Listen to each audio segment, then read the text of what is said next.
माता किरण नहीं मिटी है, सूरज ध्यान रे बिसर नहीं जाए।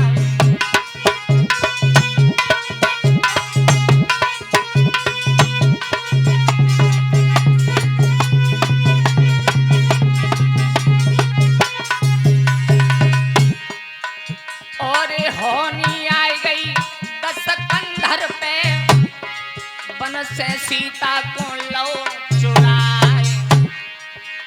अरे खुद मरी गो पुन बाऊ कौन ले गो, कुल को तीनों बने ना सो कराए।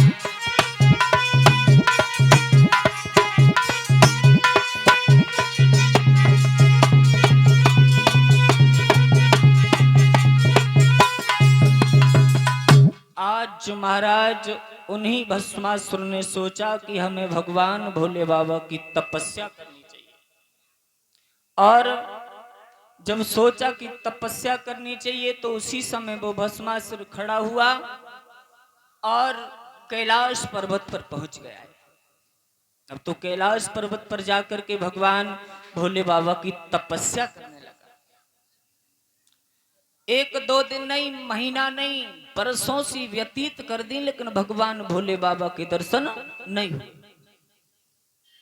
उधर महाराज भस्मासुर ने सोचा कि जब तक भगवान भोले बाबा मुझे दर्शन नहीं देंगे मैं तब तक अपनी भक्ति को छोड़ूंगा नहीं।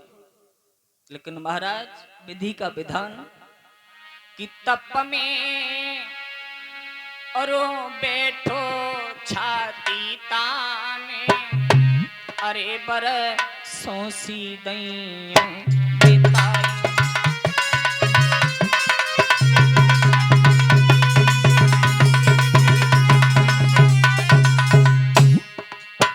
भस्मासुर तप में लीन है, उसे ये भी ख्याल नहीं है कि मेरे शरीर पर दो घास जम चुकी है, इतना लीन है।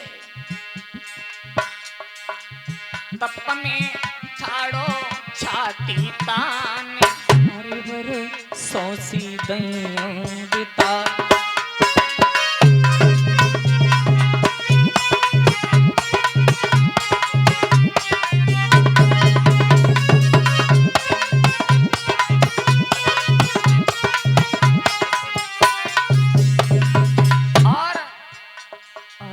जांगे फाड़े दूब जमे आई,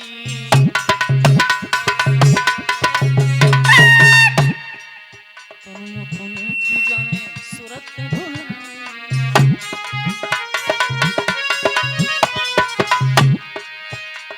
अरे करे शंकर जी को ध्यान, सोसी दैया बिताई।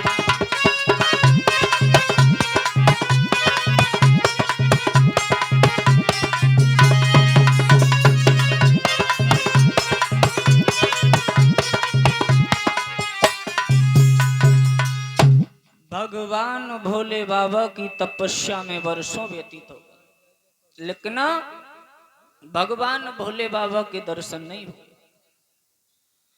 उधर भगवान भोले बाबा ने सोचा कि मेरा भक्त मेरी भक्ति में लीन है और मुझे जाकर के देखना चाहिए। महाराज बताया जाता है कि भगवान भोले बाबा इतने दयालु भी हैं और कठोर भी बहुत हैं। रीझे तो थोड़ी सी भक्ति पर रीझ जाएं और रुष्ट हो जाएं तो थोड़ी सी गलती पर बहुत बड़ी गलती मान लेते हैं। भगवान भोले बाबा डमरू उठाया और देखा कि मेरा भक्त मेरी भक्ति में लीन है और मुझे जाकर के देखना चाहिए। उसी समय भगवान भोले बाबा चले हैं कि डमरू लो उठाई रे।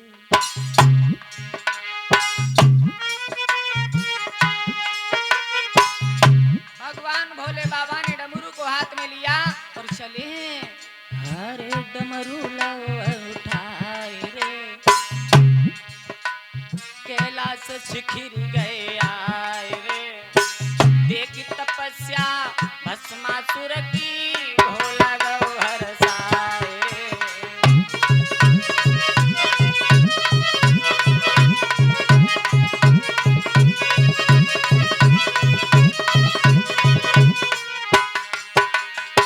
देखा भगवान भोले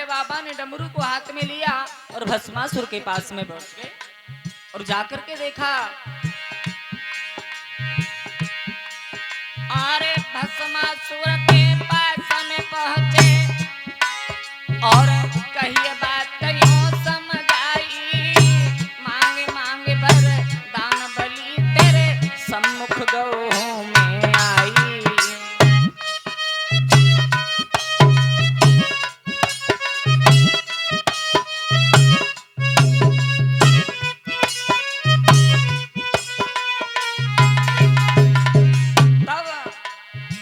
चरण गिरो पहराए रे,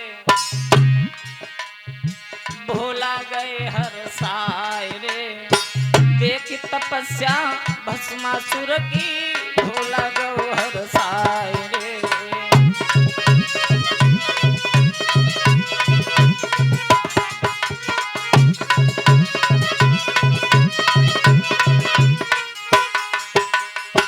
भगवान भोले बाबा ने देखा और भगवान भोले बाबा ने कहा, भस्मासुर से भक्त खड़े हो जाओ, अरे मैं तुम्हारी भक्ति पर प्रसन्न हूं, मांगो क्या मांगना चाहते हो, बोलो ना।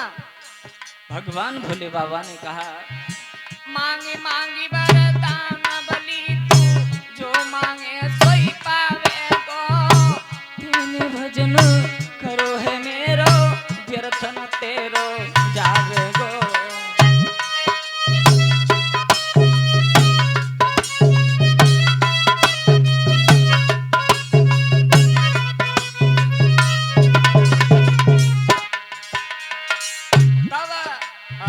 भस्मासुर हर साय रे, चरण गिरो मेहराय रे, देखी तपस्या भस्मासुर की, भोला गौ हर साय रे।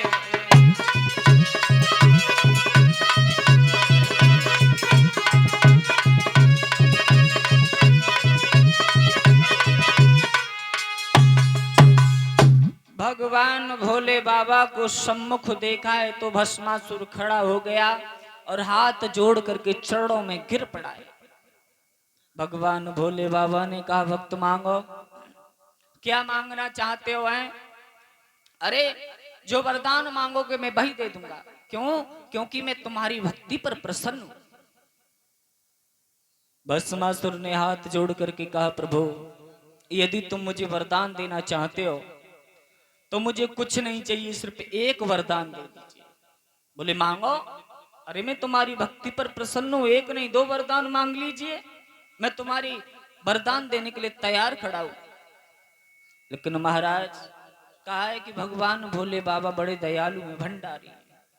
भोले बाबा ने समझा सोचा कुछ नहीं और भस्मासुर ने कहा, प्रभु सुनो, मुझे एक वरदान दे दीजिए। कहा, प्रभु मैं किसी के सर पर हाथ रख के 3 बार भस्म भस्म भस्म कहूं, वो तुरंत भस्म हो जाए। लेकिन भगवान भोले बाबा ने सोचा समझा नहीं, अरे सर पे रख के हाथ भोला भस्म भस्म चिल्लावे।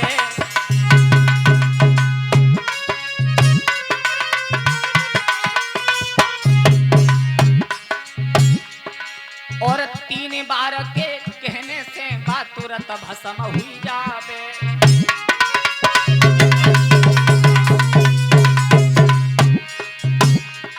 महाराज प्रभु ने सोची समझी न बात और भस्मासुर के कहने पे है दे डालो वरदान। मेरे दीन बंद भगवान कन्हैया लीला न्यारी है, वो मेरे दीन बंद भगवान हरि तेरी मेहमान।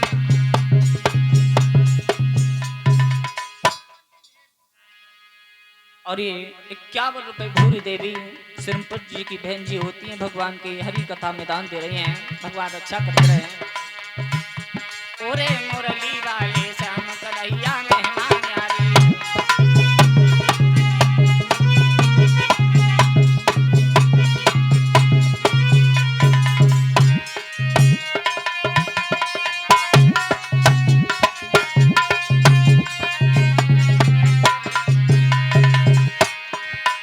अरे 100 रुपया सतबीर भैया ने सुपुत्र हुक्म सिंह रहे ₹100 मोहन प्रधान जी भीकमपुर जैनी के सरदार।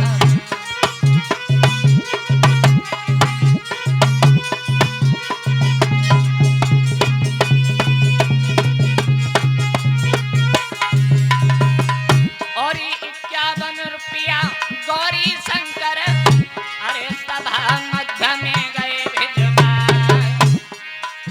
अरे जुग जुग जियो अमर पद भोगो रक्षा करे श्री महाराज।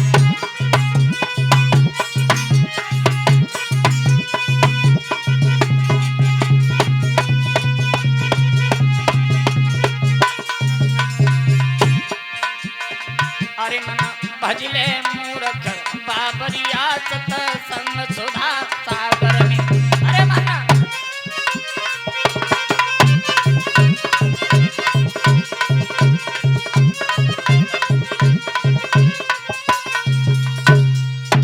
आज महाराज भगवान भोले बाबा ने सोचा समझा नहीं और भस्मासुर के कहने के आधार पर 3 बार सर पर हाथ रख के जब कहा है तो भगवान भोले बाबा ने कहा ए मस्तु ऐसा ही होगा भक्त, मैंने वरदान दे दिया। और भस्मासुर ने एक बात और कही थी महाराज कि भगवान भोले बाबा से कहा प्रभु यदि मैं भी अपने सर पर 3 बार हाथ रख करके भस्म भस्म कहूं तो मैं भी भस्म हो जाऊं, ऐसा वरदान देना। भगवान भोले बाबा ने कहा ठीक है भक्त मैं तुझे वरदान देता हूं, तू किसी के सर पर हाथ रख के यदि 3 बार भस्म भस्म भस्म कह देगा वो तुरंत भस्म हो जाएगा। वरदान प्राप्त किया और वरदान प्राप्त करने के बाद अब तो महाराज वही भस्मासुर कहां चला, वरदान प्राप्त करने के बाद कैलाश पर्वत पर चला है। कैलाश पर्वत पर क्या देखा, मैया पार्वती 16 श्रृंगार करके बैठी हुई है। अब तो महाराज उस भस्मासुर की सारी बुद्धि पलट गई। मैया पार्वती को देखा, अरे इतनी सुंदर पार्वती और इनके माता पिता ने कितना बुरा किया है? इतनी सुंदर है और इनके न कोई घर है, न द्वार है, न माता पिता है, और इनके लिए इनकी माता पिता ने पार्वती के लिए विवाह कर दिया। लेकिन महाराज किसी कवि ने तो यहां तक व्याख्या की है कि पराई स्त्री पर नजर डालने से पहले बहुत सोच लेना चाहिए। और बताया कि पर नारी की प्रीत भूस की तपनी, चाहे देव गर्दन को काट होती नहीं अपनी।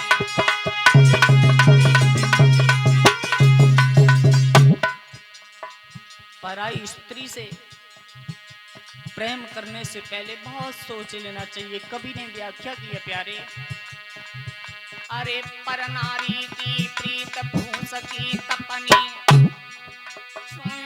गर्दन को काट होती नहीं अपनी। और अरे जैसे ही रंग कसूम की चादर तैसे ही रंग पराई तिरिया को रूपे। अरे नेक में तो हंस के बोलेगी और उन्हें कहीं में कर देगी तुम हंसना।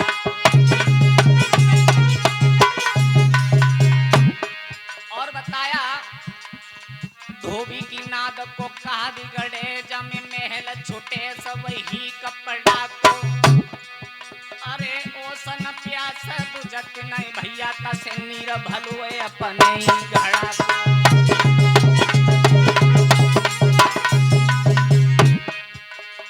और बताया है अरे नहरे वक्त पे नाया बे रुपे तो घर की नाली ही अच्छी।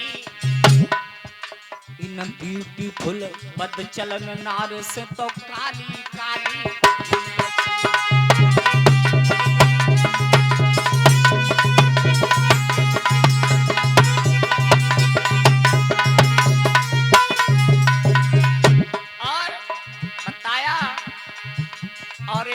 के नीचे ऊट खड़ो बतो पत्ता पत्ता सूटे गो। सूरज को ताको के तनो समझयो बात तो टांग उठाए के।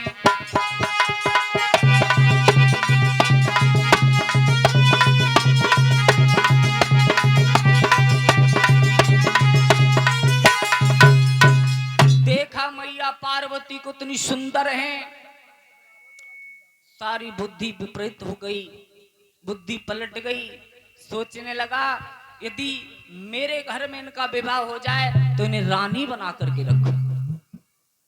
अब तो महाराज बड़ा विचार कर रहा है, सोच रहा है क्या होना चाहिए।